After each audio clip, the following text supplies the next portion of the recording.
And welcome to another show of Don't Get This Twisted. I am Rob, along with my co-host, as always, Tina. How are you doing?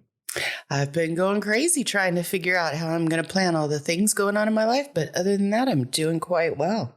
How are you? Always a plus. A little of this and a little of that. My life is always a roller coaster. I hear you. It's like Isn't life normally like that? Yeah. It's like living at Disneyland. Yeah.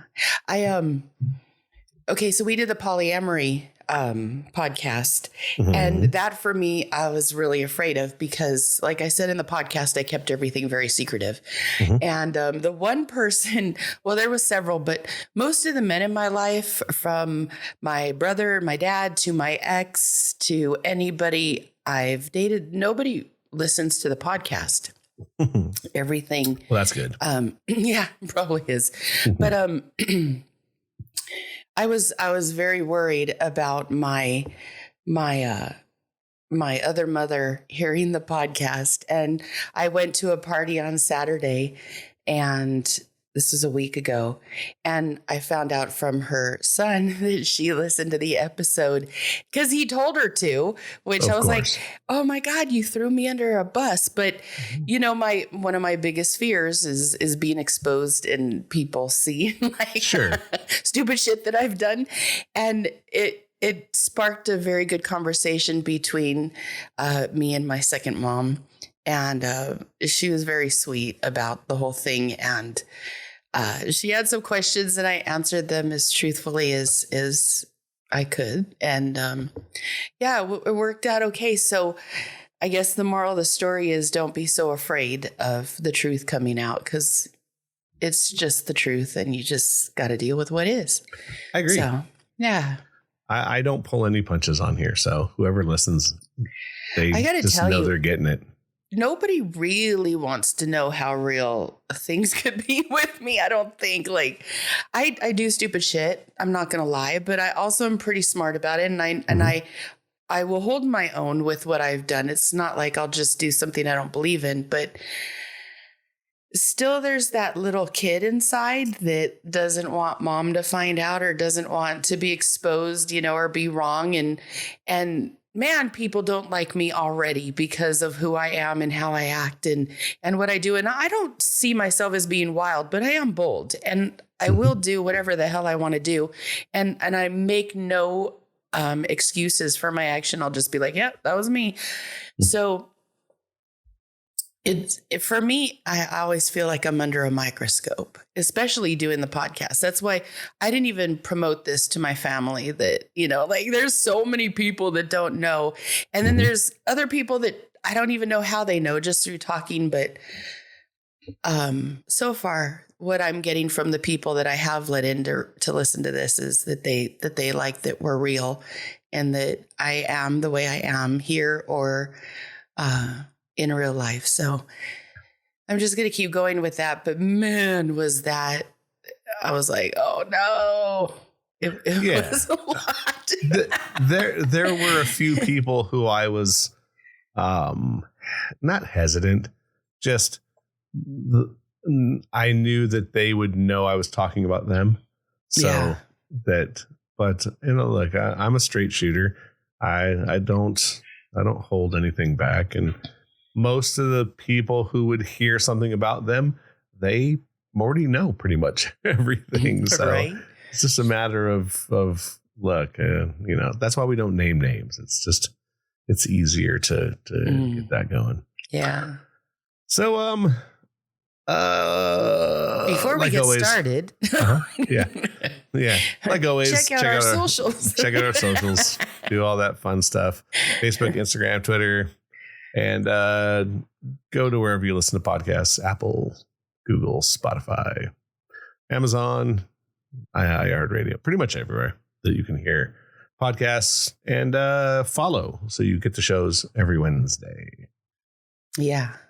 So this week, we were chatting around this last week before coming up with ideas for the month of May.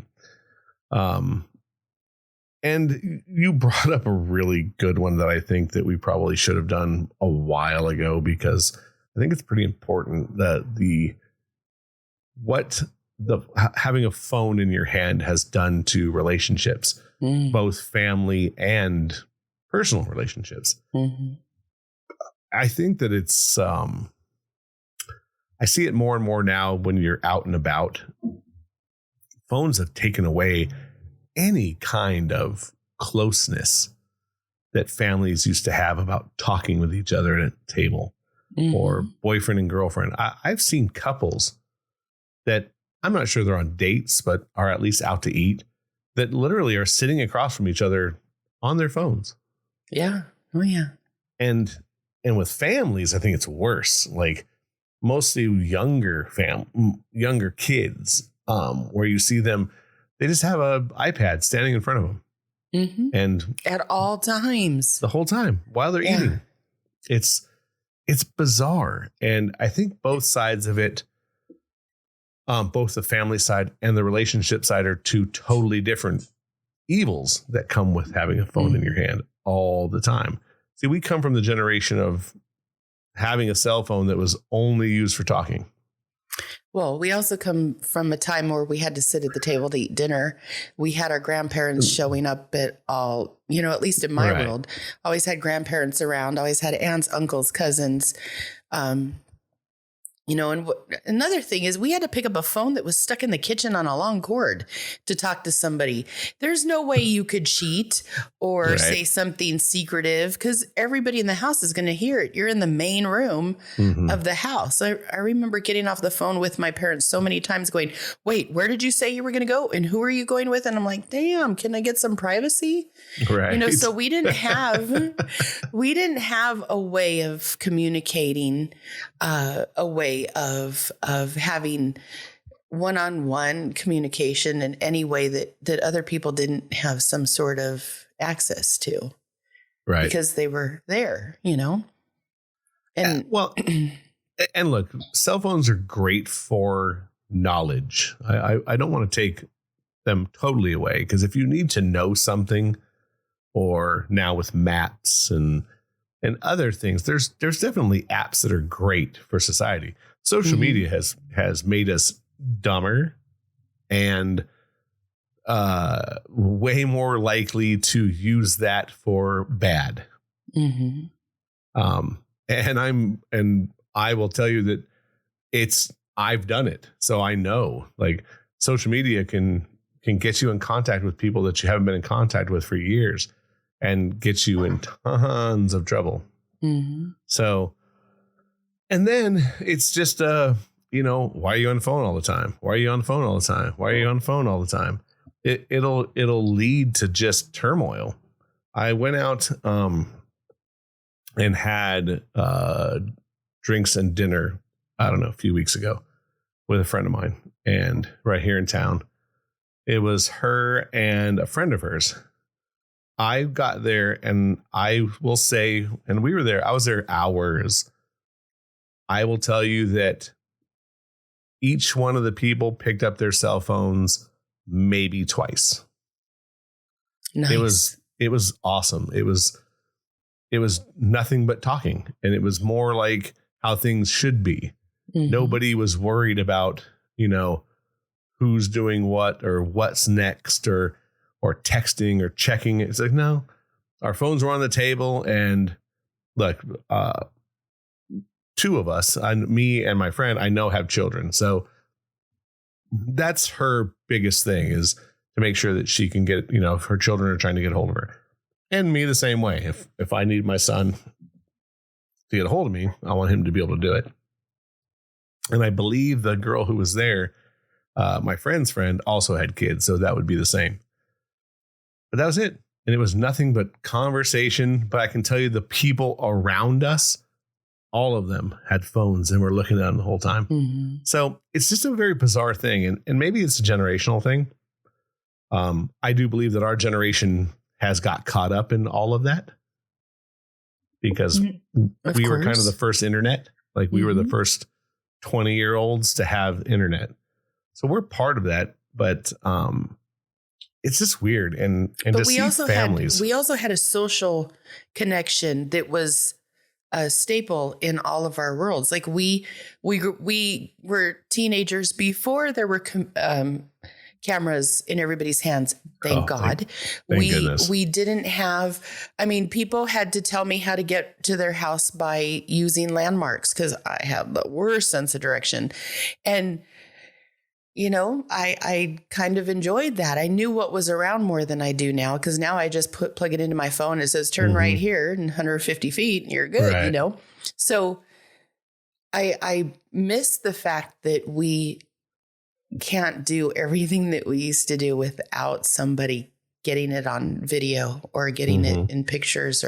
But then I also like the fact that everywhere we go, my friends are like, let's take a picture real quick, you know, because when God forbid one of us is gone, we all have pictures of fun things that we did, you know, but so that part of it is good. And I like that I could connect with people that are far away. I have family in Pittsburgh that I don't ever get to see or talk to, but we communicate through social media. I enjoy that. But I can't stand going to a restaurant and my niece and my nephew are on their phone the whole time and I'm trying to talk to them. They're not good at communicating. They don't talk like I do. I don't like that I have a hard time connecting with them. I have to force them to talk to me, and trust me, I do. I'm that aunt that goes, hey, you guys got me for about an hour. You want to spend some time, or are you going to sit on your phones all day? Because if you're going to sit on your phones, I'll just leave. And then they're like, okay, Thea, okay. Right. But I shouldn't have to do that, you know? But that's where we're going. I mean, we're there. Yeah. I mean, look, my kid, he can communicate. He's a good talker. Thank goodness. But I know that being around him and his friends, they're phone checkers, for sure, because there's so many messages coming through. They communicate with so many people. Yeah. So I also think that that's better for our generation, is that we have obviously a much smaller friend group that we communicate with a lot. These kids, I mean, they have 20, 30, 40 text message going at the same time. I couldn't even fathom remembering who I'm talking to. So I think it is a generational thing, and they do things different. There's no doubt, but I think we have smartphones that are making us dumber. Like you said, agree with that. Maps are great, but no one remembers how to get anywhere. They don't have to. Most people don't even know people's phone numbers anymore. That's true. And I used to know everybody's numbers. Everybody's number. So, or everybody's number who was super important in your life. No, I remembered every number. It was crazy how I could do that. I can't tell you what my kid's number is. Really? I have no idea. I don't talk to my kids, so I don't know hers either. But I mean, I don't have to worry about it. I have it as a favorite. I just press a button and it calls him, or presses a button and it goes to our text stream.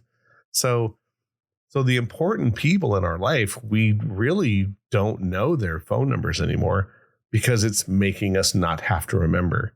So again, smartphones do make us a tad dumber because we don't have to think anymore. Not only that, but I think for kids, they don't have to interact anymore. They don't have to interact in person. They're great on a computer. They will text all day long to whomever they're talking to, but they don't. My nephew, a prime example, he is on his phone all the time. He's got a girlfriend. She takes up a lot of time, and they're constantly going back and forth on their phone. I can't get him to talk to me. I can't get him to get up and come to the dinner table when it's time to eat. Like it's hard. And I always tell him, put your phone down and talk to me. Like, let's get together. I want to know more about you.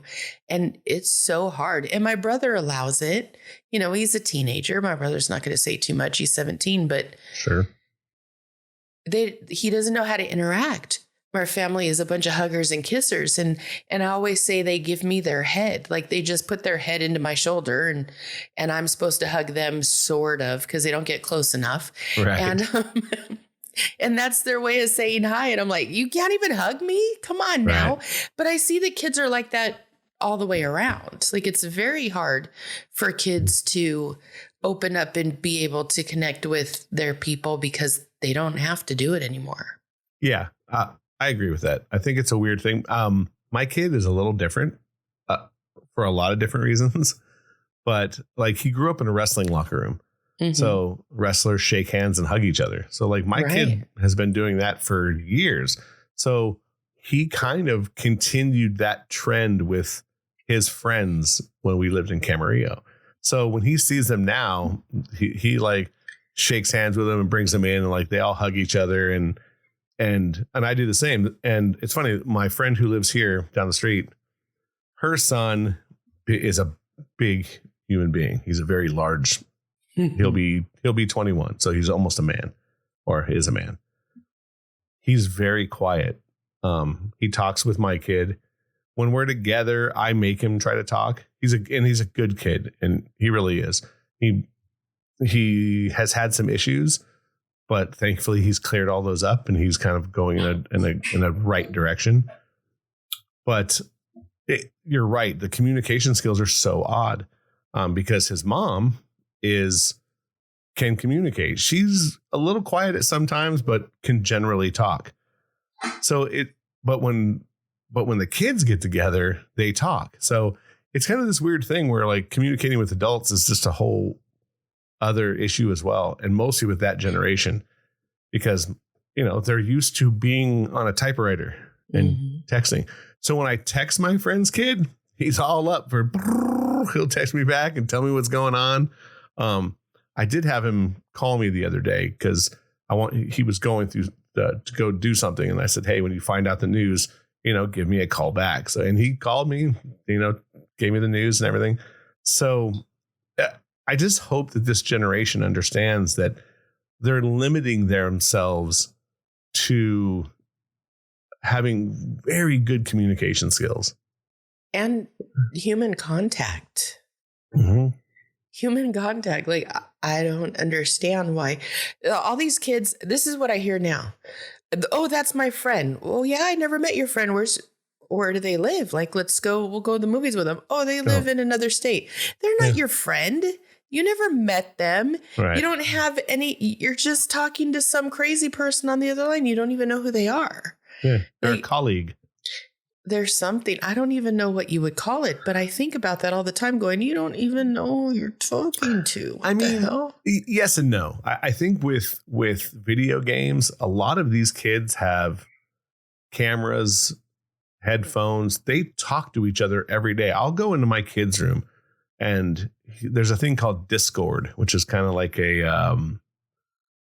of a modern chat room is what I think it is the best way of explaining it. But in some of these, they have cameras and they're hanging out with each other. He'll have like 5 to 8 cameras with people that are talking with him all the time. And he sees them and talks to them just like we do when we do the show. So you're right. I don't think that they're friends on the level that we had friends, because we had friends that we would go out and, hit the pavement with and skateboard with, or TP houses and whatever it is. Yeah. whatever nonsense we were doing. We didn't have a phone strapped to us to make us. We had to get on our bikes, ride down to wherever our friends lived, or get on our skateboards, or, we would show up. My brother's friends would show up so stinking early because if you didn't get in early, like you may not see anybody all day. You know what I mean? It was, we were all gone. Because once you left, there was no calling. Yeah. Right. Oh my gosh. Or you get a busy signal and for hours, like who in the hell's on the phone for hours that we can't get through? Mm-hmm. Yeah. So, and again, that's the double-edged sword of what a cell phone is now. Look, they're definitely great for getting a message to somebody quickly when you really need to. It's an amazing thing. The text message has definitely changed how we do things, and that was a government thing. Did you know that the text message was well before it came out on a modern cell phone for us in the public? The government had been doing it for years. Yeah. So didn't know that. Yeah. And obviously they found a way to have a network that would do it. But so I like that part about it. If I want to text my friend down the street, I can text her. If I want to text you and say, hey, this is what I want to do for the show, it's instantaneous. And we check in all the time. There's no rhyme or reason to it. Right. And it's great because we might come up with some oddball idea and we can throw it into our phone notes, because that's another thing that is great. So you're right. Like, cameras are amazing because you can catch something that, you might not have been able to before. But here's the flip side of that as well. Go to a concert now, and how many people are holding up their cell phone instead of watching the show? Yeah, I'm sick of that, because then I can't see around them because they all got their hands up with their cell phones. Yeah, I don't. And who wants to hear the song or hear the band in that quality? I'm like, why are you doing that? Like, take your pictures, do what you got to do, but listen to the music. Don't try to record it. I just think you're missing the point of a live show. The whole point of a live show is that you were there watching and interacting with the band or whatever.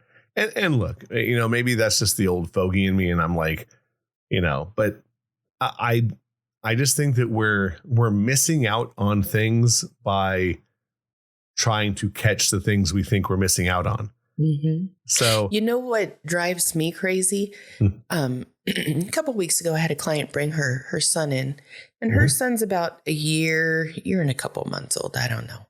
And she brought in the iPad with him. Like, he's not even talking really yet. And he was on that iPad almost the whole time that I was doing her hair. She's got a 2.5-hour appointment, and that's conservative. And she just sits him in there and thinks that he's going to be okay for 2.5 hours. Like, she'll give him some snacks, which are crappy. Like, people don't feed their kids good snacks anymore that I've seen lately. And I know they do, but I'm just saying what I've seen lately. Giving a kid a bag of Cheetos and his tablet so that he can watch whatever he wants. It drove me crazy. So every time I wasn't doing her hair, I picked him up and I was talking to him and playing with him and roughhousing and doing everything. And she said, well, don't do that because he won't want to get back in his stroller. I'm like, that's the point. Right. You don't want this kid to want to be alone. You want him to be with people. You want him to socialize. And I took him outside. I did all kinds of things with him. She said I spoiled the hell out of him, and I didn't. I interacted with him, which is what you're supposed to do. Like, read to your child, talk to your child, sing. There's even commercials about it. Why do you think that it's okay for this electronic device to do all that? That's your greatest gift you're losing by not being a part of your child at that age too. It's insane that people do that. Well, it's the electric babysitter. I hate it because I'm the one that likes to play games and act foolish and hang out. And, I don't know, when kids are around, I find myself on the floor with them, doing wrestling and being, the human contact that kids need. That's like one of my specialties. I love when you get a little kid that's a little pain in the ass, and it's because he's craving attention, so you run him, you play with him, you do whatever you got to do. But at the end, like, you've got a good kid because he'll listen to you and respect you, and he wants to do whatever it is you're doing. So you have all the control you need. But I don't think people really think that anymore. No, well, because it's much easier to hand him a phone. But it's not any more fun. No, well, it's not, but it's no difference than us sitting at a table and everyone's on their phones. My friends, they're not big on that though. I mean, when you and I get together, we may pick up our phone once, check it real quick, put it down, and then we're talking. Sure. I kind of did that with all my friends. But I think I do as well. I don't need to be on my phone. My phone is, if I'm with people, it's a way to get in contact with people for whatever reason is necessary at the time. But, I see people, again, couples that are out to dinner, sitting across from each other on their phone. And they look miserable. Yeah, doing things on their phone, like either on a game or checking social media, or it's like, No, I can't do that. I need attention. If I'm there, you better be attentive, and vice versa. If I'm not being attentive, say something.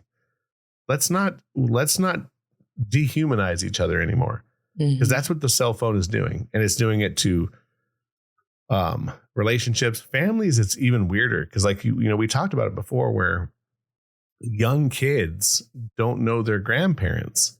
Yeah. Because when grandpa and grandma come over to visit their children, the grandchildren are just in the corner on their phone. And look, my son was just as guilty. Like, I tell him, like, get off your phone, like, communicate, because your grandparents won't be here very long. At some point, they're going to be gone. So you have to be in the conversation. And I think that's going to help along the way when you're out on a date, and you have to be in the conversation. You can't be on your phone if you're going on a date. To me, that would be as I will check out. I'll be like, okay, well, let's finish eating so I can go home. Because if you're not talking with me, it's going to be bad. I'm just too talkative now. And I've always been a talker. I force people to talk to me anyway. So I'm like, please put your phones down, because I want to know you, not whatever's going on in your phone. I want to know you. Let's shoot the shit. Let's have some fun. Let's say, I don't care if you say inappropriate things the whole time. I don't care. As a matter of fact, I prefer it. So yeah, me too. If you got a dirty joke, I want to hear it. If you've got something going on in your life, I want to know about it. If you're having problems, tell me. Right. There never needs to be a reason why we shouldn't open up to people that we're close to. And even with my niece and nephew, my dad says all the time, he goes, I just want to love my kids and my grandkids. And it's so hard to get them to talk to me. It's so hard to get any emotion or any affection out of them. He goes, you guys were not like that. And I said, yeah, but we were also taught when you walk into a house, you got to hug and kiss everybody. So start on whichever side, go clear around the room, say hi to everybody. And then you could do whatever the hell you wanted. You could go outside and play with your cousins.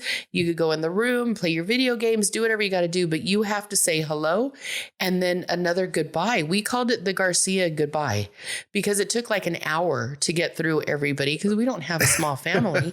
And, and then sometimes the only time that you're talking to somebody is when you're saying hello or goodbye. So that could take forever. Right. But you know what the thing is because of that, now that my mom's gone, I'm the one that everybody calls for everything. So it worked, because I am close to people.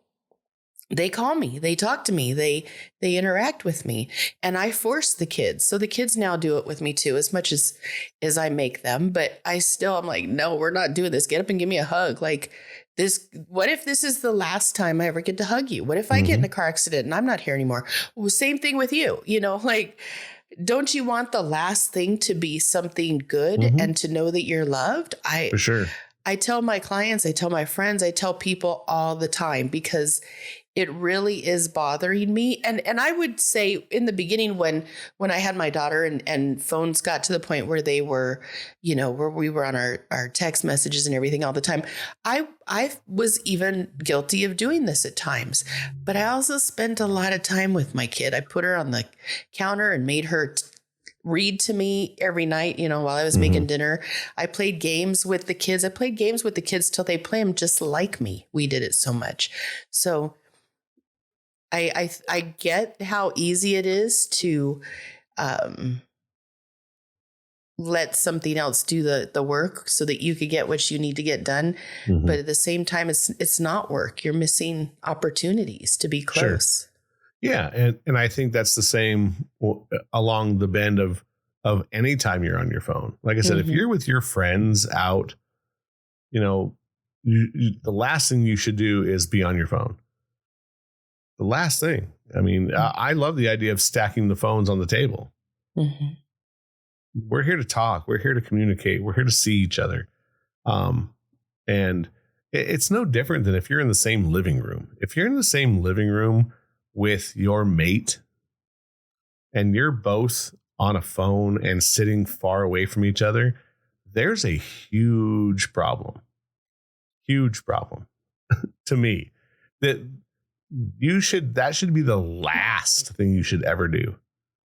Like, and I mean the very, very last. You should be both napping on the couch away from each other, before you are on a phone with each other, because it just leads to nonsense and it leads to bad things happening. Mm-hmm. And the very small thing of communication, look, we mostly all sleep with a phone at our bedside because most of us use it for an alarm. But if you're it for everything, but if you're getting in bed together and you guys are on your phones, issue. There's a massive red flag being waved. And you should understand that if you're the one on the phone, you're just as bad. Mm-hmm. And I don't even care if it's not doing anything bad or, malicious, like talking with people you're not supposed to. If you're just on your phone, that's a bad thing. It's like I learned, I forgot what I was watching, but they talked about not having a TV in your bedroom. If you're we didn't have one in our bedroom. You should never have one. The TV should be for the living room. And when you go to bed, it should be about being together. And I think it's a great idea. And I understand why people have them. I don't think there's anything wrong with it if you are consistent. So you turn it on in the morning to watch the news, and that's it. If you're going to watch a show, you watch in the living room and you go in your room and you go to sleep. Mm-hmm. And the same goes for, I mean, let's just say let's just say it's a sleeping thing. You're both tired. Mm-hmm. It should be about being intimate with each other without having anything else around to get you out of that. And that's why you shouldn't have a TV in your room. So I don't have a TV in my room now. and I live alone. I just thought, don't get used to that babysitter for myself. So, and I do my best now when I go to sleep, and I go to sleep early because I get up super early in the morning. I walk in, I do whatever I need to do, brush my teeth, check my phone. The last thing I turn, if you haven't ever done it, I put on brown noise, which is amazing. I go to YouTube. There's a YouTube channel for brown noise. I turn that bitch up and out I go. I try not to lay in bed and be on my phone because it doesn't help you. So it's no different if you're doing it alone or if you're with friends or with family. We need to find a way to stop this before it ruins society outright. And I wish I had an answer for how to do it, because it's an electric leash, right? We all have them now, whether you're 11 or you're 70. Mm-hmm. Everyone has one of these things in their hands. So I don't know. I just think that from a family standpoint, please stop using them as babysitters. I understand why you do it, because it definitely, you have a kid who's crying or crazy. It's much easier to throw an iPad in front of them to calm them down. But I think you're just hurting yourself because it's a pacifier. They're always going to want the pacifier. And then they don't really want you. Yeah, because you know what I mean? You're not as like, fun. I don't need this. Just give me my game and I'm good. Yeah, leave me alone. And then heaven forbid you got to take it away from them. Oh, right. Oh, dude, I've seen some crazy monster fits. Mm-hmm. And just like, so, thankfully, I mean, my kid, we didn't have iPads. He ended up getting my phone for some things, but I would take it away. And he was pretty good. He has his own phone and he's had it for a long time. And he'll be on it when we're in the living room together. But if we're watching something, I try to tell him, like, look, if you don't want to be out here, I thought, he'll want to watch something with me. Are you watching? Or are you on your phone? I'll call him out. And I even think that, now? Oh yeah. Mostly if it was something he wanted to watch, like we'll watch like anime together. He'll come out and go, hey, you want to watch the show? It's on today. Yeah, cool. And I'll hear him in the corner. I'm like, dude, I thought you wanted to watch this. Like, make up your mind. Because if you don't, we'll go back and do it another time. Mm-hmm. So if I'm watching something that he's in the corner, I won't say anything. That's on him. But if it was something that we wanted to do together, like this is the part that when people do things together, that's the whole point. And again, that's where it kind of leads back to like dating or being in a couple and being on your phone in front of each other. To me, that's just a tell sign that you're not right for each other. You should be able to communicate and put your phone down. The only time you should bring your phone up is to like, hey, did you see this? And you can show somebody, or this is what happened today, and then put it right back down and continue that conversation. Mm-hmm. A phone can be a set piece where you're bringing it in to say, hey, this is what I saw. This is what the picture was, and then put it back down and continue. Mm-hmm. I mean, when I like I said, when I went to dinner not too long ago, my friend was showing me pictures of grandchildren. Showed me, boop, boop, boop, boop, boop, put it down. And the rest of the conversation we had was conversation. So it's important. And mostly going forward because since we're, in the dating market, that those are things that I look at now that to me are just big flags. I don't want to sit at a table and watch you on your phone. I could be at home. It's just easier for me. Mm-hmm. Or if this isn't going right, it's okay to say, I got to go. If you're not interested, awesome. There's nut up or shut up. Like you got to either get out or not. Don't hang out here because you think you have to. And then on the flip side, if you're in a relationship or a marriage, for fuck's sake, don't be on your phone all the time. Whether it's at home or in a restaurant or when you're out with your friends, it's the kiss of death. It's nothing but problems and will drive a huge stake in between your partner and yourself. Mm-hmm. I don't even watch TV anymore. I don't know. I used to like to watch TV in my bedroom. Like growing up, we all had TVs. Like all four of us had TVs in different rooms, and we would all sit in there and be alone and do whatever we did. But we always interacted. Our house was super busy. And then when I got with my ex, he was like, no TVs in the room. I'm like, what? How do you survive that? And we didn't have one for, well, I think we got one the last couple years of our marriage in the room. And then it just never got turned on unless it was during the day when he was gone and I was folding clothes. I might turn on something to watch. And that was it. And so then when I moved in with my dad, because we were getting divorced, it was during COVID and everything on the news was gloom and doom. So I completely quit watching TV. Mm-hmm. I will at night if I'm by myself or if my cousin comes over and we're looking at a show together, we're watching it together, I'll turn it on then. But for the most part, now when I have a TV in my bedroom because I live with my dad and I turn it on and I don't even get to the part where I pick what I'm going to watch and I fall asleep. I just don't have any desire to even look at anything. I think because there's so much during the day. I have to answer text messages, phone calls for work and then there's everybody I know and then there's family obligations and my phone is on all the time. So by the time the end of the day comes, I'm like, I just want to read. I'm going to put this down. I'll turn on the music on it and then I'll read my book until, I'm done. And then I go to sleep. It's crazy how I've changed that. Cause I would say I used to be so involved. Like I remember when the day MTV came on, like I was watching TV. We were watching that. Mm-hmm. We had snacks. We were all together. The friends were all together. We watched that together. And it was cool because we communicated the whole time. Oh, did you see that? Oh, let's we had so much to say.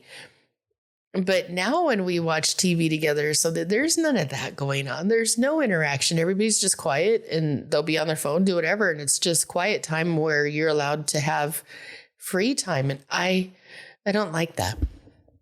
Right. I liked it better when we were interacting. And I'm glad that I put everything down. Like the social media gets put down, the the outside activities. And I always tell people, if you want more attention than you're getting from me on the phone, let's go to lunch. Let's go hang out. Like, but don't get pissed off at me because I don't want to be on my phone all day. Right. And I'm on it a lot. So it's just so much interaction. There's so much interaction. So, and again, whether you're at work, like for me, I can be on my phone, but my phone rings all day at work. So I'm always answering the phone. So it's kind of in between. And there's just so much things. Like I watch TV and I watch sports. I watch hockey. So I can sit for 3 hours and watch a hockey game, but most of the time I'll watch whatever the show is I'm watching and then just kind of sit in the background. There is something about shutting off. I think when it comes to sleep, like social media has fucked up people's sleeping pattern because you're looking at this screen. And if you're not changing the blue light setting to where it gets kind of brown at a certain hour, that blue light is horrible for us and as humans to take in all this blue light and go to sleep. Well, it wakes you up. It causes your body to actually wake up. So when we're doing this, we're fucking that part up. So you're not sleeping well. You're not talking with people anymore. You're not communicating with the family that's in the same house. You're not talking to your mate that's on the same couch. What are we doing? We're slowly or now fastly alienating ourselves from changing how we do things as human beings. So I don't know. I think that there's a way to curve it. If you're getting into a relationship, I think there has to be a boundary and it should be talked about.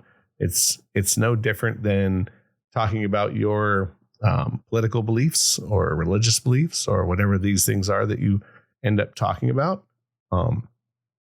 Phones should be part of that. It should be like, look, I understand that we have phones, but when we're together, we need to find a way to be together. Don't disappear into a phone, because if you just appear into a phone and with social media the way it is, you're looking, it's too easy to escape to someone else on social media. So you get wound up in that. From the family standpoint, it's just rules of the house. I think you, as a parent, need to go, this is how much time you get on that iPad. You don't, you turn in your phone at the end of the day. No one wants to do that shit because you think it's causing problems or rifts between you and your children. That's just the way it is. I have a friend of mine who has 3 kids in the house and she has them locked down. They turn in their iPad every day. And it's timed. When they get on, you have an hour. She takes that shit away after an hour because she wants them to interact as kids. Like, go be a kid. I mean, they play outside. To me, that's good. It's okay to do that. You're not alienating your kid from being part of society. Because I've heard that part too. Oh, I need my phone so I can talk to my friends. Nope. That's not how it works. Yeah. Tell your friends to come over. Yeah. Tell your friends to come over. Like, let's go get in the pool together. Let's go, see a movie together. Let's do something. And I think it can be done. We're in a weird spot for sure, because phones aren't going away. They're going to be in more hands and more hands and more hands. Unfortunately, I think it's going to really, really hurt society.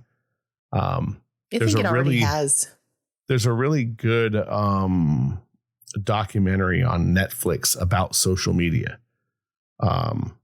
If you haven't seen it, it's amazing. I'm going to try to get it's called The Social Dilemma. If you have not seen it, you must. I probably won't, but you should. I think it'll be good for the show. It'll be good for commentary, because I think once you see it, you're going to go, holy shit, they're working us. Like they have programmers on it that talk about how it does certain things to keep you on longer. The algorithms are meant for you to stay on as long as you can. You're kidding. No, my friend down the street told me to watch it, and I was, pardon the word, flabbergasted. Like it was like a punch in the dick. You're just like, oh shit, we're getting worked. It's meant to keep us on. It's meant to make us angry. It's meant to do certain things. And these are from people who worked for Facebook, Instagram, Twitter. These are people who are programmers. It's a great, great documentary on how evil social media is. And your kids should watch it. Your grandkids should watch it. Your nieces and nephews should all watch to see that they're just getting played. Like, and we all, I mean, and so are adults. Like, don't get me wrong. Like, we're all being played. It's a very scary, scary thing. Check it out on Netflix. It's called The Social Dilemma. Because I think you'll see that they want us to have a phone in our hand. Because that's how most of us get the news now, which is a whole other scary part. We don't even have to. So much advertisement on it, which in the beginning there wasn't as much. No. And now it's like, I don't want to see this shit. I keep blocking it. I block all of it. Like, that's all why did you want to block it? I don't want it. Yeah, that's all it's about now. It's all about making money. And the longer they keep you on, the more apt you are to buy something or see something. So I'm sorry, go ahead. No, keep going. You know what I'm having a problem with is people put on live videos and they'll tag me in them.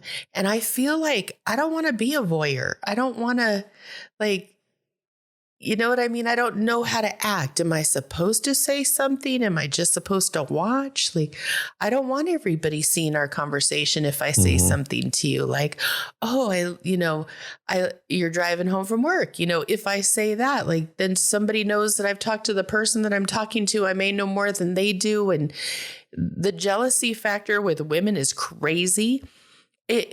I find that I have a hard time with that. I'm like, I look and then I get off and then I'll just text them. Like, I don't know how to act. So I got off the live shit, but I don't like it. That's probably why I don't know how to deal with it, is because it's foreign to me. I don't know how to act. Yeah. Well, because it's really not normal.